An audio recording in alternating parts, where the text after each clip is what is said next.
via NCAA Philippines and GMA Sports PH. This is the crossover period of our classification round in Season 101. Group A versus Group B action. Martin Javier, Enzo Navarro taking you through this coverage. We jump it up. It is Libang versus Big Sean Umali. And the game is underway. First crack at the basket here for the Benil Blazers. Agaw ng Arellano Chiefs. Tima Ongotan flips it up and in for the opening basket. And that's an early turnover para sa CSB Blazers. Alam naman natin na doon nag-feed off yung offense ng Arellano. And speaking of turnovers, that's been the biggest kryptonite for the Blazers this year. They had 23 turnovers and they have 2 right away in just 25 seconds here in the first quarter. So, malaking problema yan para kay Coach Charles Chu that they're looking to address here. Well, I agree. That's really a big problem, especially given na veteran itong lineup eh. So, I think that's really something they have to fix para mas maganda pa yung tatakbo nila for the season. Pero kung iisipin mo, dami nilang turnovers pero nananalo pa rin sila as Libang scores inside. Well, that's a good execution by Arellano, pero going back to your point na nananalo pa rin sila because of the lineup that they have na eh, and also because of the system na meron itong si Coach Charles. And speaking of the system, they swung the ball to the corner that time. Libang takes a hit from Celis. And Rafi Celis is called for the foul here. Celis, who is a rookie from Cebu, had a breakout performance against JRU with 20 points. Again, the Blazers will not have the services of their star player, former MVP, Defensive Player of the Year, Alin Liwag, who is still recovering from dengue. And here's Tima Omota, nagmamadali. Umali breaks up the play. Back we go the other way. SJ Moore, no. Takbuhan pa rin tayo, and Moore gets it back. 3-on-2. Moore is able to draw the foul. And we can see early on na napakabilis ng ating laro, talagang up and down. Medyo maraming turnovers for both teams, but I think na ito yung pace na gusto ng Arellano eh. Yeah. So kung hindi magagawa ng paraan ng Benil to early in this game, I think makakuha ng early momentum itong Arellano. So the faster pace you're saying is in favor of the Arellano Chiefs, and so far that's been the case as SJ Moore misses on the free throw. He's been part of the starting unit here and trusted by Coach Charles Chu. Of course, SJ Moore was the star of the Arellano Braves in season 98. Celis gets the offensive rebound, but Benil still couldn't manufacture points. Ito na, si Pasti Valencia. Libang. Binoya. Post the trigger. Tinapos lang itong si Mavi Binoya as we go courtside for the first time in this game. Nandito si Gleisel Calco. Gleisel, go ahead. The Arellano Chiefs admitted that it was one tough loss against the Generals. Naikwento nga sa akin ng isa sa mga leading scorers ng kupunan na si Tima Ongotan ay talaga raw na-frustrate sila after that game. They had disagreements but they were quick to resolve it and they had a talk so that they could set things straight. Coach Chico Manabat expressed how he got emotional upon learning that his squad took the initiative para mag-usap-usap. Still, he sees this adversity as a redirection. Nagulat rin daw siya in their practice yesterday where everything felt light and the Chiefs seem closer and hungrier than ever. So let's see how they will rise up in hopes of mimicking that streak-breaking win against the Blazers in season 100. Martin and Renzo? Thank you so much, Gleisel Calco. I gotta go to my partner here as we see this replay. Tima Ongotan making his move against Sean Umali, who got swatted away by Big Sean.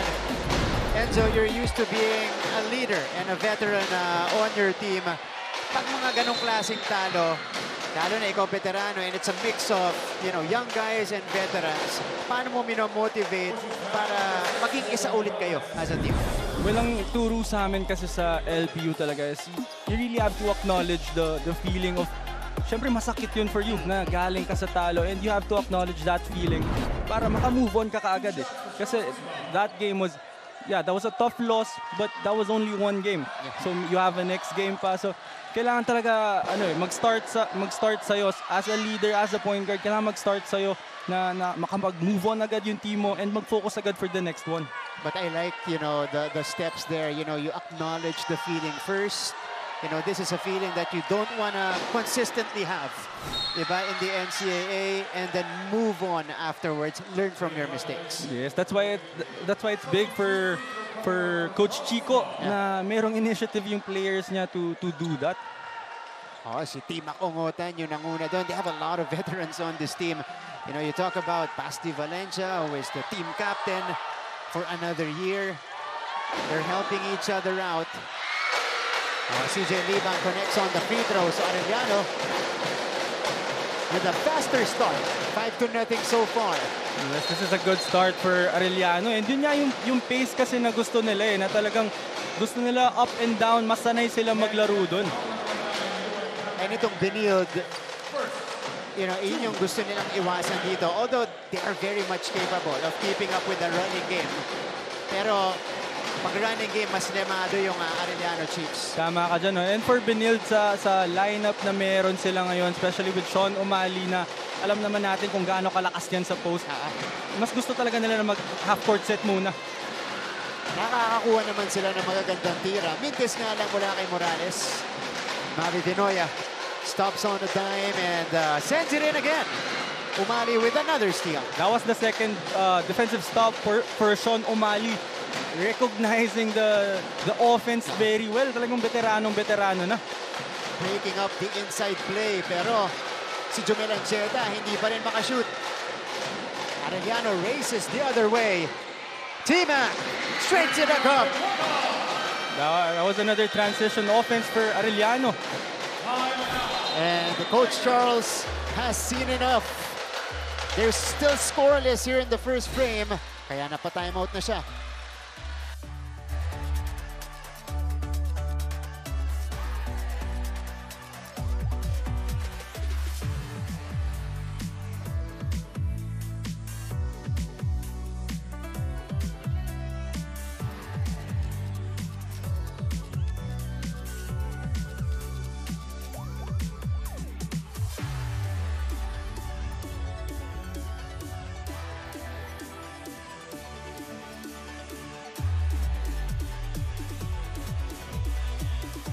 Balik sa ating laban, and this is the performance of Renzo. Renzo rin Abiera. Basta Renzo, Shooter, big-time scorer, unselfish. Abiera had 24 points against EAC previously. Pero itong si Renzo Abiera, scorer. Yun yung pinagkaiba namin dalawa with 24 points and 3 out of 8 sa 3-point areas. He really played well, and I'm sure talagang susundan niya pa yung mga magagandang game na yan. Pero yung Renzo Navarro, scorer din yan Early parts of his career. Ayan, as Abiera is seen here on your screens. For Benilde, nagpalitan na ng tao si Coach Charles. Torres is now in alongside Justin Sanchez, the league's leading scorer at around 20 points per contest so far. This is an early shuffle for Coach Charles in his lineup, and as you said earlier na ito nga si Justin Sanchez yung #1 scorer na kailangan ng Benilde ngayon dahil wala pa silang na score na puntos dito sa game na to. That's right, they're beaten out so far by Arellano's running game. They go right away to Justin, who has a mismatch against Ongotan. 3 to shoot, natapigan ni Timac. It's very well scouted para dito sa Arellano. Talagang pinaghandaan nila yung mga matchup na makukuha nila for this game. Very well read defensively, and Timac took it to the other end and was able to draw the foul. Tingnan natin to, Renzo. Ganda nung sundot ni Ongotan against Sanchez.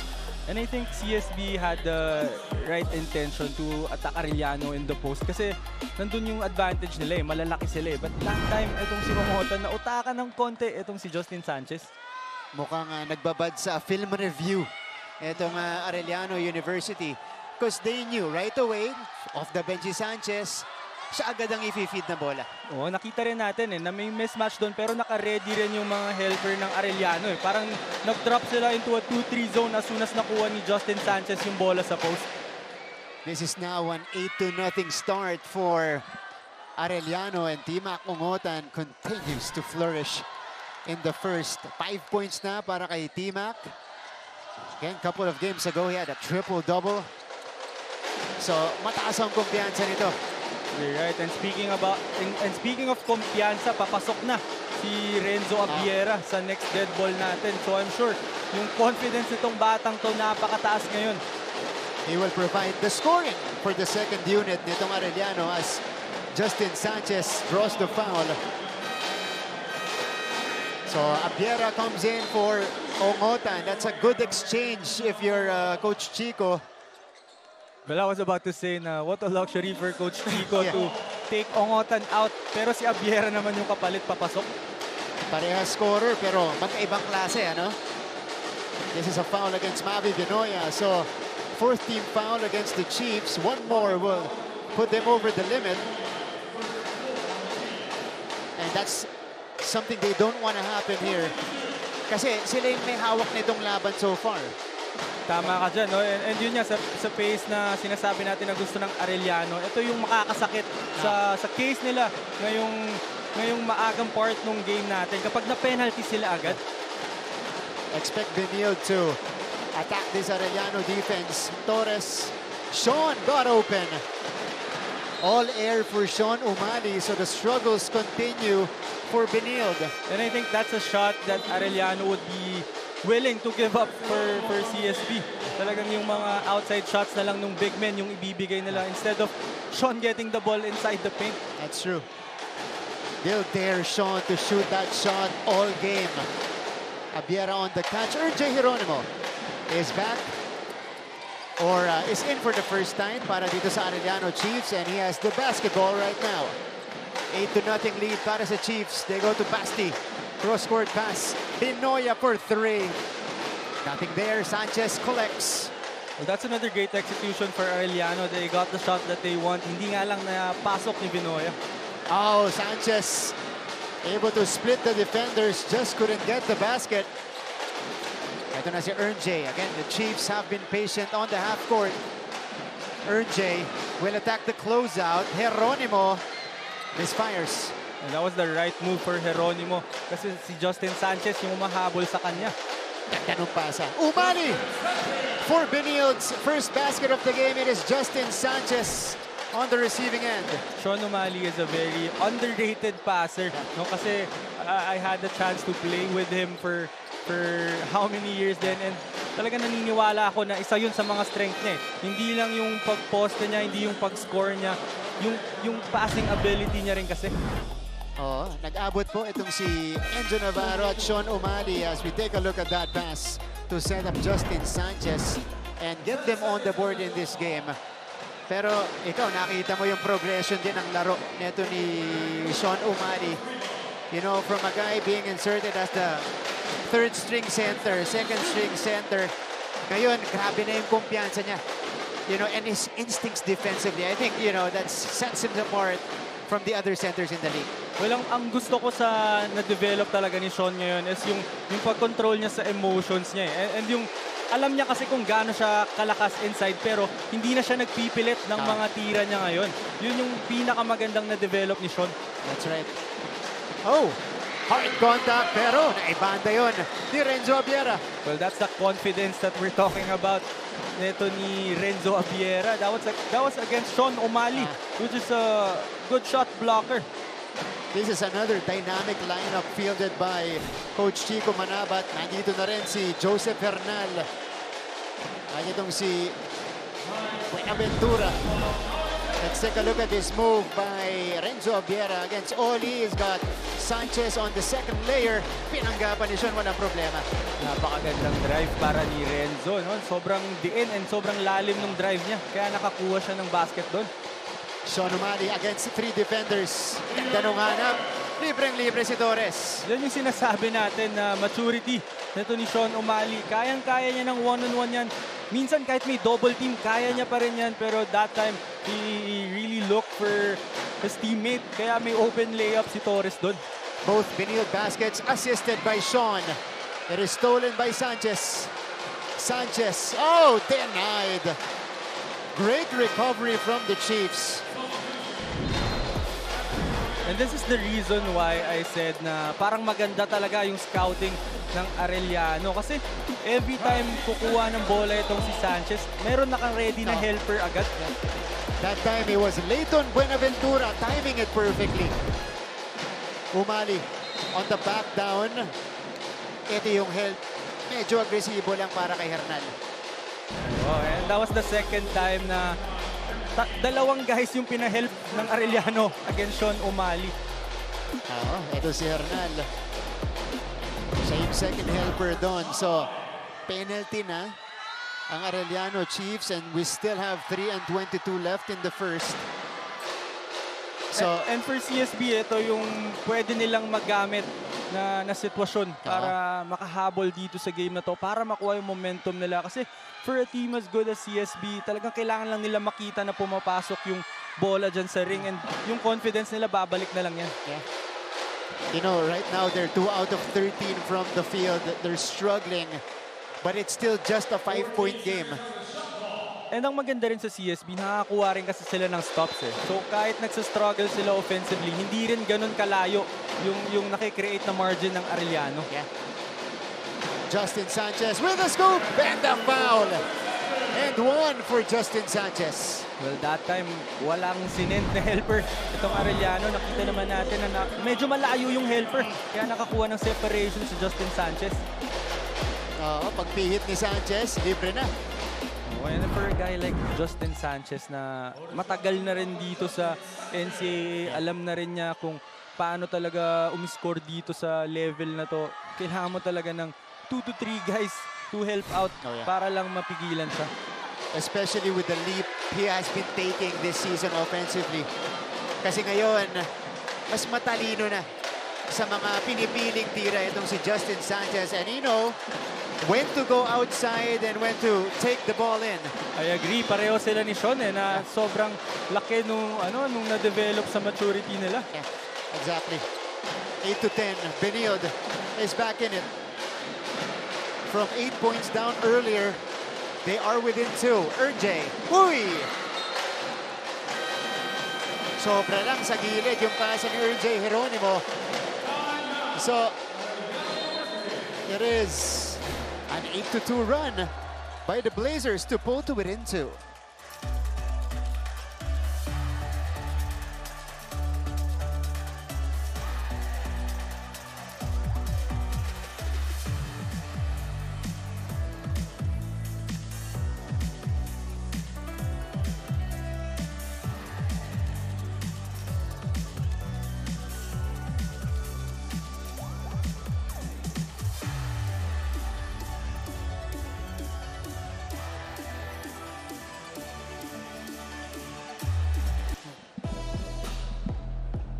Balik sa ating laban.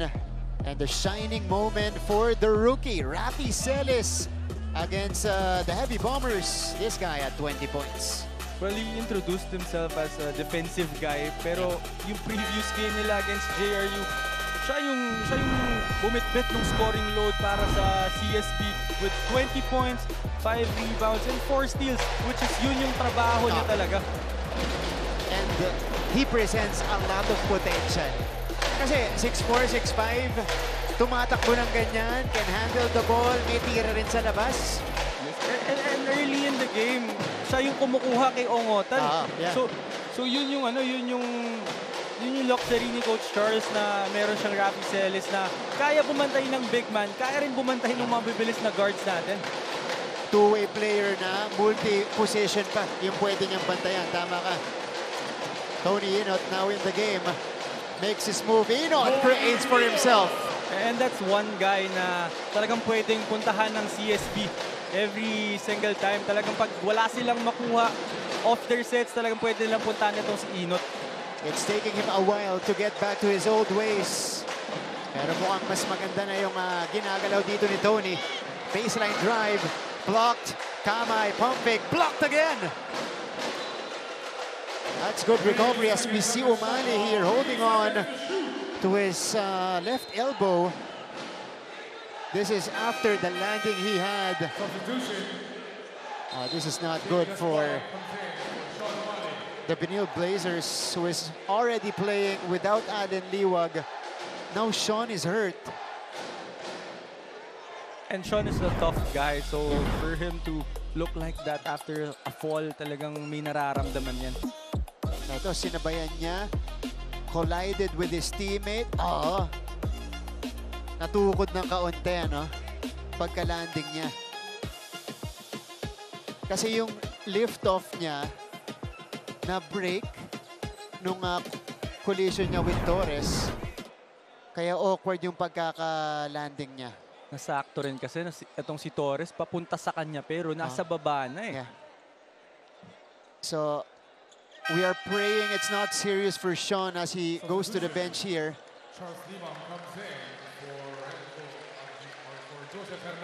Sean O'Malley. And he's been making things happen for the Blazers. Siya yung nagsimula ng scoring para sa Benil dito with 2 assists. Oh, and that's big for CSB kasi hindi niya pinilit yung score. Talaga nag-create siya for his teammates and for his team. Kaya malaking kawalan to for CSB. So after getting blocked 2 times, sabi ni Yuan Kamay, teka, sa labas naman, knocking down the triple. And yun din yung maganda for the Chiefs eh, no? Talagang yung confidence nila hindi basta-basta bumababa. Eh, kakasabi mo lang after 2 drives na na-block, ito 3-pointer naman for Kamay. And on the other end, offensive foul ang itinawag dito sa Benil. So Arellano punches back. Gab Cometa in for the first time. And for CSB, without Allen Liwag and Sean O'Malley, I think itong si Gaspay really has to step up. And I think he's very capable. I know this guy. I've played with him. I know he's very capable. Solid itong si Gaspay. Now he's going to be given a chance. But Renzo Abiera showing us that he's not just a 3-point shooter. He's an all-around scorer. Driving against Gaspay and getting the end one. And what's worse for CSB is yun na yung second foul nitong ni Gaspay. So that's Sean O'Malley and Allen Liwag out of the game. Tapos si Gaspay may dalawa ng foul early in this game. Numinipis itong frontline rotation ni Coach Charles, but Gaspay will stay. Sanchez. Oh, that's good for Justin Sanchez, and he gets the continuation. And that's the reason why they're sending out 2 to 3 guys to help out on Justin Sanchez kasi ganyan siya kalakas umatake. Ito yung sasabihin mo, oh, okay, he has figured it out. Diba? Kung yung laruan sa NCAA at paano siya magiging effective offensively. Kasi nung maalala natin, when he was still playing with the Red Lions as a rookie, he was a little bit out of control, hindi pa masyadong composed, lalo offensively, compared to now, na talagang pulido na yung kalawan. Tama, kaya sobrang hirap ng bantayan nito ni Justin Sanchez kasi I think lumaki pa siya ng a few inches, tapos nag-add ng weight. So alam niya na kung paano gamitin yung advantage na meron siya against sa mga makakalaban niya. And speaking of Sanchez, he just blew the layup. Tumapboard kasi. Oh, I think he wanted to dunk it. Yeah. He elevated for that layup. Yeah, he is acknowledging his mistake. Ito, pasa ni Inot. Here's the takeoff. Yeah, nabitawan. Yeah, that's why he was saying na dulas daw yung bola. And that was a rare miss for Justin Sanchez. Kasi Inot and Sanchez, matagal ng combination to sa loob ng basketball court. And nagsorry agad siya kay Tony. That was a missed opportunity for them. Here's Mavi Vinoya at the free throw line. One of the vets of the Chiefs. He knocks down the first. Now, ito si Vinoya at times, lalo last season. Siya yung leading scorer netong Arellano. And with his size and his scoring ability, talagang makakakuha siya ng maraming mismatch dito sa NCAA. Well, for me nga, medyo undersized pa to for a big man eh. Kasi 4 ang nilalaro nito. Yeah. And I'm very familiar with Mav as well kasi yung time na kasama ko si Sean O'Malley sa LPU, nandun din siya as a rookie. So, alam ko kung ano yung kayang gawin ito. He's very smart, talagang consistent siya with what he's doing. Kaya siya yung nagli-lead ng Arellano ngayon. And he's matched up with Sanchez right now.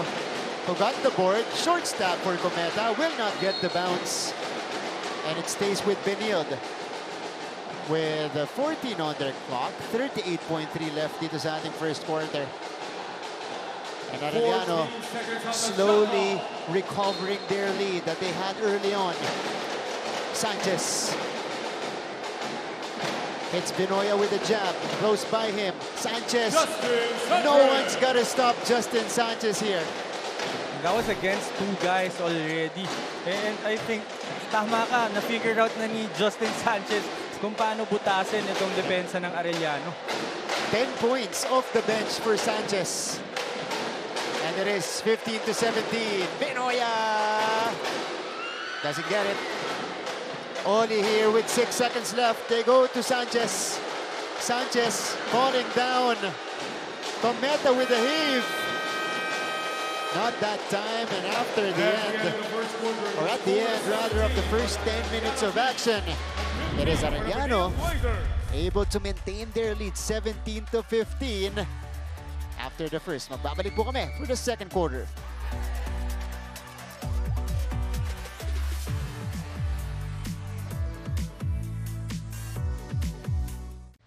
The second frame, this is Benilde versus Arellano, featured in our second game of a Sunday doubleheader. Martin Javier, Renzo Navarro here in the coverage with Faisal Calpo at courtside. Renzo, storya ng first quarter natin initially was the running game of Arellano, but complexion completely changed when Justin Sanchez entered the game. Well, I think Arellano really prepared well for this game. Kaya yung lumabas nung first quarter na yun yung scouting report nila eh. Yun yung pinaghandaan nila for how many days. Kaya ganun kaganda yung kinalabasan. Now for CSB, as soon as nag-settle down sila, and again with Justin Sanchez leading the way, talagang nakaka-catch up sila sa game na to. Sanchez scored Benilde's 10 of Benilde's 15 points in that first quarter. Hoy, si Cristina Gamboa. Martin J, pa-shoutout sa husband ko. Happy birthday, Papa Arnel Gamboa, watching from San Jose City, Nueva Ecija. Nung first game pa to, kanina, go EAC. Hintay natin yung mga fans ng Arellano at Benilde mag-comment sa YouTube natin. Abangan natin maya-maya. Tony Inot, navigating and flipping it up and in. That's a great move by Tony Inot. Very patient. Nakuha niya yung mismatch against a much lower big guy, pero hindi niya minadali. Ito yung gusto nating makita. Yung agresibo na Tony Inot. Yuan Kamay, they swing it to Tina Kumotan, who strikes it from long distance. Lalong mahihirapan yung mga makakalaban ng Arellano kapag ganito sila kaganda mag-share ng bola. Meron ng tira si Valencia doon na palagi niyang ginagawa yung mga fadeaway, pero nag-extra pass shot, and that led to another extra pass to Ongotan on the right wing. Ito si Timac ulit. Timac, the step through of the last this time. That was the Pinoy step for Ongotan. Grabe yun. Timac already has 10 points now. Let's use this time to go courtside. Teka lang. Saved by Benilde. They swing it to Eusebio, who scores by the baseline. Now let's pass it to Gleisel Galpo. Gleisel. Yes, Martin, speaking to Coach Charles Chu earlier, he shared with me that one of the biggest challenges for his team is how they've been incomplete during games and practices. Talaga daw medyo marami ang nagkakasakit, but he remains unfazed knowing that his unit is armed with guys who's ready to step up when necessary. And one of the guys who did it for him in their last win was Rafi Celis. Kwento nga sa akin ni Coach Charles, he has been a fan of Rafi since he was in high school. He even tried to recruit him after he graduated. So we can say that this is meant to be, because years later things fell into place, and now he is one of the guys for the Blazers. Today it could be him again, or it could be somebody else. Kaya naman abangan natin who will do it for them. But quick update lang kay Sean O'Malley. Natukod daw niya ang kanyang left elbow kanina after that fall. Pero tinanong ko siya, kinamusta, kayang-kaya pa raw niyang bumalik at maglaro. Yan muna ang balita mula courtside. Martin and Renzo. Thank you, Gleisel. That's great news if you're a Benilde fan. Pero, you know, Rafi Celis, as we see T-Mac here, he leans closer, short stab, it's off. Rafi Celis used to be one of the top high school prospects in the Philippines. You know, he was playing for Ateneo de Cebu, playing with the top prospect in Jared Bahay in J-House. Ayan po si Rafi Celis. Now, it's good to see him really, you know, flex his skills, show his skills in the collegiate ranks. Well, if you're a player from Cebu, alam naman nating lahat na tough yan. Talagang madiin maglaro yan, madiin dumipensa yan. And for Rafi Celis last game, talagang pinakita niya na he's also a capable scorer. And yung report ni Gleisel na yun, yung sabi ni Coach Charles na marami silang players na wala every game. I think that's just an opportunity for the other guys like Rafi Celis to show up and to step up for CSB. Precisely, as we see this foul from Timac Ongotan. That is actually the reason why the lineup is built this way for Benilde. That's the reason why it's this deep. You know, for situations like this na, you know, unforeseen to eh. Minsan hindi mo naiiwasan. Siyempre, you know, minsan maulan, marami nagkakasakit, maraming hindi makakapaglaro. It's the next man up. And, you know, given their experience, lalong-lalo na nung mga preseason leagues natin, karamihan ng mga second, third stringers nakakuha ng playing time, meaningful playing times in big games. Dito sila ngayon. Kumbaga, masusubukan at ma-extend yung kanilang experience. Yun yung maganda sa program nito ni Coach Charles. Talagang he's giving everybody a chance, especially sa mga preseason. Kasi alam niya na up to the last guy on the bench, talagang kakailanganin niya sa mga games na to, lalo sa season natin ngayon na meron yung mga ganyang nangyayari na may games na wala yung mga star players mo.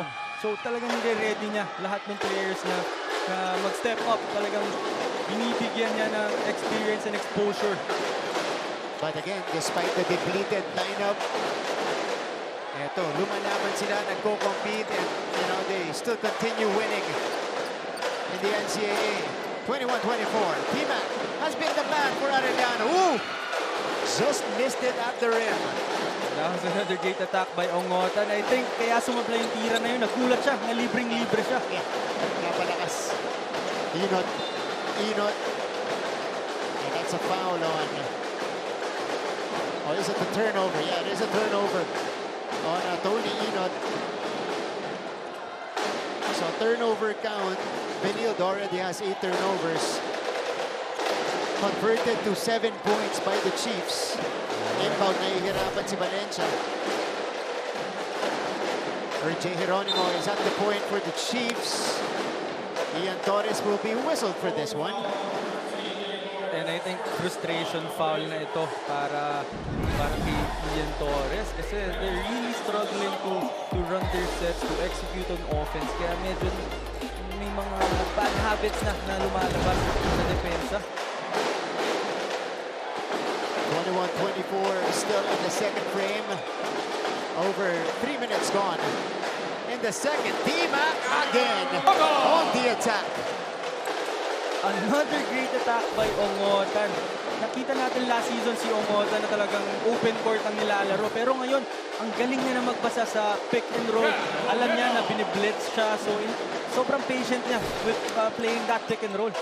12 points for Ongotan. Quickly answered by Gabby Cometa. That's his first basket of the game.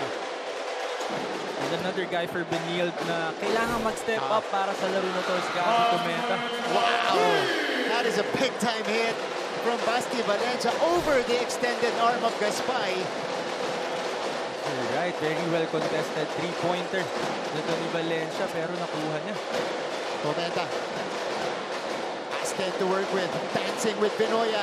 He floats it up and he puts it in off the glass. Tit for tat in this juncture of the second frame. Gabby Cometa with 6 points off the bench, but they're still down by 4.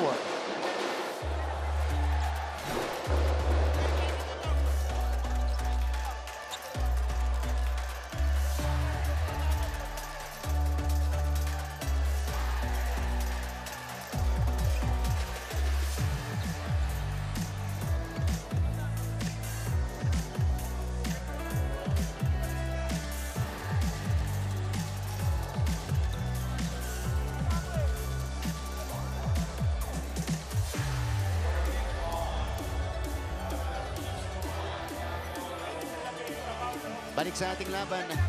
Oh, ito na. Ang mga fans ng Benilde, si Allen Andre. Go Benilde from our YouTube stream. Si Angelo Castro naman. Let's go. Hey, you! Si Dr. Nov. Arellano rin. Ito mukhang kasamahan to ni Ern J. Hieronimo. Ayan o. Dr. Nov. Si Jan Sabare. Ito, shoutout niya. Shoutout po from Ligarda Street, Sampaloc, Manila. Pinsan ko po si Sean Umali. Good luck, Kuya Sean. Hashtag. Anong hashtag to? That's Sean's nickname. Changke. Nung bata pa siya, Yeah. Changke. Changke. Ayan. Yan ang tawag sa kanya ng mga nakakakilala sa kanya simula pagkabata. O, di ba? Comment lang kayo kung kakilala nyo yung mga player natin katulad niyan po. Ni Sean Umali. Sean, of course, went down earlier with a left elbow injury. He is poised to come back in this game later on. Pero dito sa ating second frame, it is still Arellano with a 4-point lead. We've been exchanging baskets in the last few minutes. Takutahe, designated shooter, will drive this one and is able to draw the foul. Well, I was surprised na walang helper yung CSB that time para dun sa drive ni Kabutahe na yun. But there were two big guys in the shaded area pero walang nakahelp dun sa attack na yun. Nilagpasan lang ni Kabutahe si Torres. You're right, maraming nakaklag eh. Pero walang sumabay dun sa layup. Well, I think the reason is yung activity ng Arellano dun sa weak side eh. Alam ko, parang merong nakaset na stagger screen eh. Kaya busy yung dalawang big guy dun sa stagger screen na yun. This is Kabutahe. You know, nagpakilala na to sa NCAA. You know, Anjord Kabutahe is a good three-point shooter. Oh! Step in three. T-Mac! Down the hatch! You also have to give credit to Vinoya for getting that offensive rebound against three white shirts. Yeah. 15 points for Ongotan. And he gets active defensively. Eusebio. Cometa. Cometa. Outside. Eusebio for three. Could not answer. Outlet. Uy! Ongotan and Eusebio colliding as T-Mac took off to catch the ball. Ito, kumpiyansa yung T-Mac Ongotan. 15 puntos na sa laban. T-Mac Ongotan making that three-pointer look easy. Parang nasa ensayo lang. And here's the collision. Papatakas si T-Mac. Eusebio was approaching him.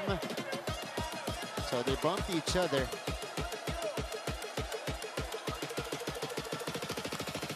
Okay. This is going to be interesting as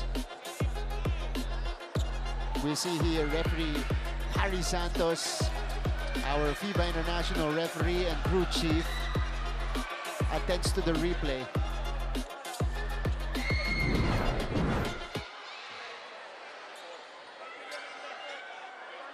Okay, so from what I'm hearing, this is gonna be upgraded to an unsportsmanlike foul.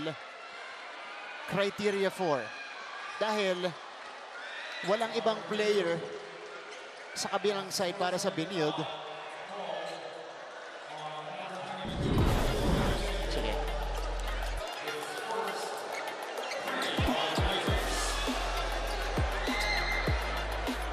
Yeah. Okay.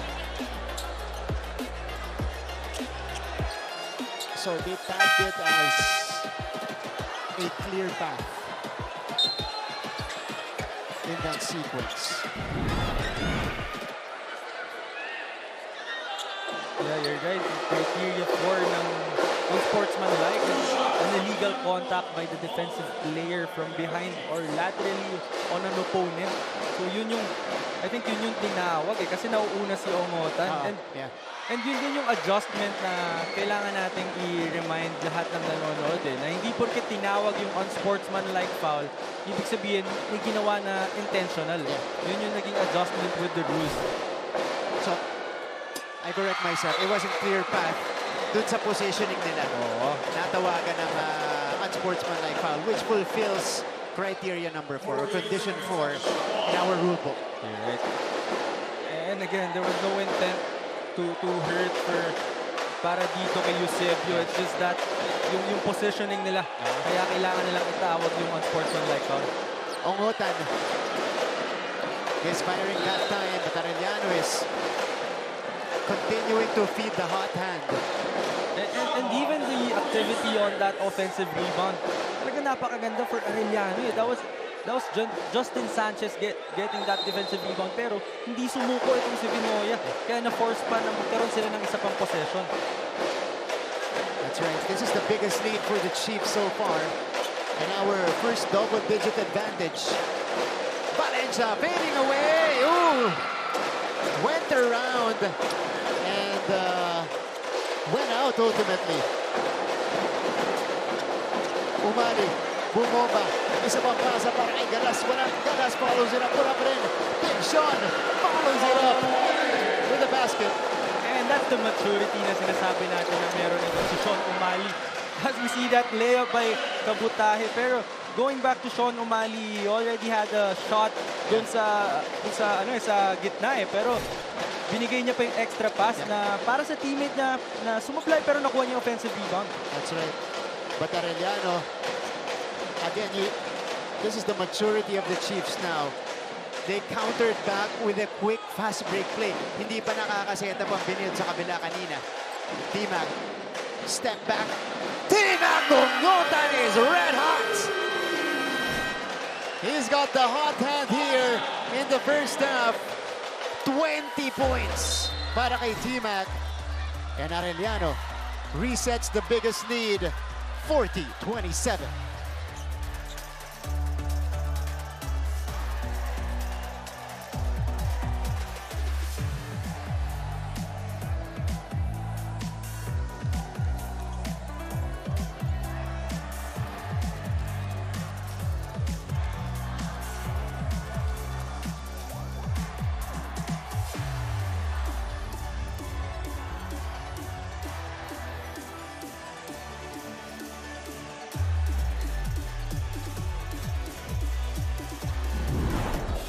Arellano might have found their guy in season 101 as we see this follow-up by Sean Umali.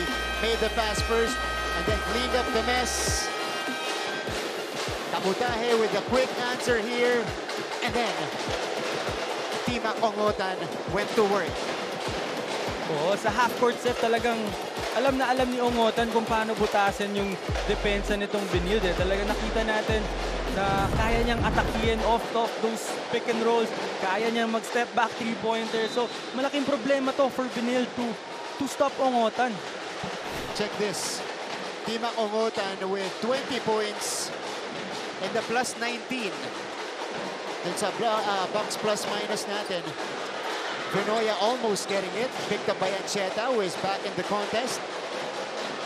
It is stolen still by the Chiefs. They don't have the numbers. It is with Valencia. Stolen back by Kahukom. That was already a good defensive stop for Arellano. And tama ka kanina, wala silang numbers dun sa break na yun. So I really think na dapat hinatak ito ni Valencia. But nonetheless, ito yung pace na gusto ng Arellano. So I don't think magagalit si Coach Chico dito kasi gusto niya talaga tong up and down para sa game na to. Mas maganda pa to para sa Chiefs kasi they can play more loosely now with a 13-point lead. Tama, no? Meron silang room for errors. Oh, speaking of, Geronimo going all the way. Cookies and the score for Ern J. Geronimo. And nahihirapan na rin mag-set up ng kanilang opensa itong CSB. Talagang ready yung Arellano for the offense of CSB eh. The lead is 15 for the Chiefs. Umali drives inside. Wala. Galas. Isa ba?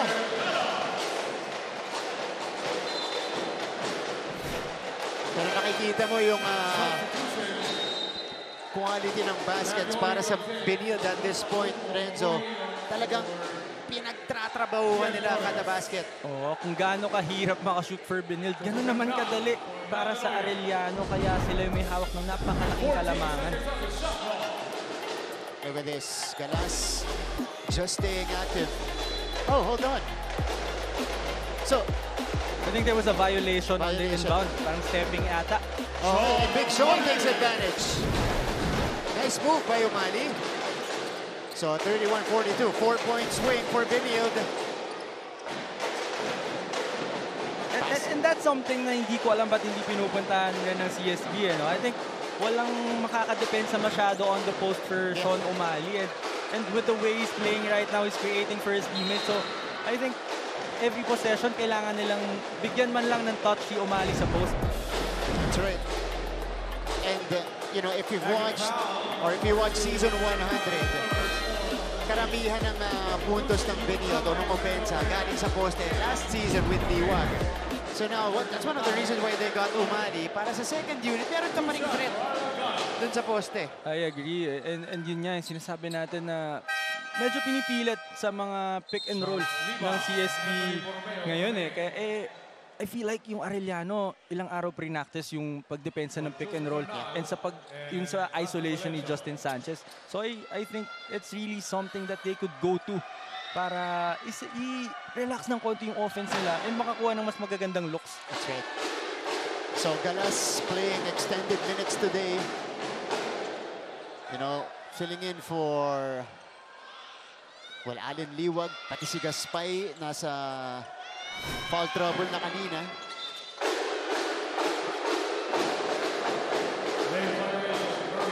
So 5-0 spurt for Benilde to cut the lead down to 10. But Arellano is still in a good possession. Last 2 minutes ng ating second quarter. Tima now against a taller defender in Oli, but he attacks anyway. No. And Big Sean posts down the board. Ito na si Inod. Oli. Inod, tanda ng pasahan. Sanchez sa ilalim. Justin Sanchez scores. It's really hard to defend the CSB Blazers when they're sharing the basketball. So I think they just have to run something. They have to share that basketball and look for the best shot possible every possession. Itong Arellano, they're getting that lane on the left-hand side as we see this play. This is the first 2 points of Sanchez since exploding for 10 points in the first. Pero ito kanina pa, si Timac, yan, yung left-hand drive. Ngayon, si Yuan Kamay naman. I think ang ganda ng mga basa kasi ng mga Arellano guards eh. They're just spreading the floor, giving enough space for the guards to attack that shaded area, and they're doing it very well. Yeah. May bagong player pala sa loob para sa Arellano. This is Borromeo. Of course, I could say their best defender. Usually siya yung pinapangbantay dun sa best player ng kabilang team. He's now in the game. 1 out of 2 for Kamay. And this is a small lineup for Arellano, so I really think CSB should take advantage. They're right. Their tallest guy is Libang. But the rest are around 6'1", 6'2". And below, naagaw ni Borromeo. Kamay! No! Good challenge by Sean Umali. Inod to the corner. Catch and shoot for Galas. Wala. Another chance. Galas will be fouled. So, now things are opening up on Benilde's side, Renzo. Well, the reason is they're sharing the basketball. Kasi I think during the first quarter, it looks like they're just taking turns eh. Nag-isolation lang sila and ready kasi yung Arellano talaga. Maganda yung scouting report nila for this game. That's why I think the CSB Blazers should really start sharing the basketball and they really should start working together. Kasi simula nung nagiging maganda na yung pasahan nila, it's been a 7-1 run for Benilde. Galas, you know, they gotta take advantage of the freebies. Lalo ngayon, naghahabol sila. Second-year player. Itong si Ariel Galas. Hasn't had a lot of minutes previously. Pero siya yung papad dito sa laban natin ngayon with the depleted front court of the Blazers. 8-1 run. Kamay leaves it for CJ Libang. And I think that's already a broken play for Arellano because I think the ball was supposed to go to Ongotan but he was denied. Kaya siya na lang yung nag-set ng screen and that's a good read for Arellano. Oli. Sean, challenged by Borromeo. But that's a foul on Tony Borromeo. Let's see what happened here. Kamay with the drive and then the dish for Libang. Pero dito, Borromeo, that's a tough ask for Borromeo. Nagsasabayan mo siya lumani, ano? Yun na yung pinaka pwede niyang gawin for that situation. Just make it hard for Sean. So Sean makes the first. Sean Umali. 5 points, 4 rebounds, 2 assists, 2 steals, and 2 blocks. Good numbers for Big Sean.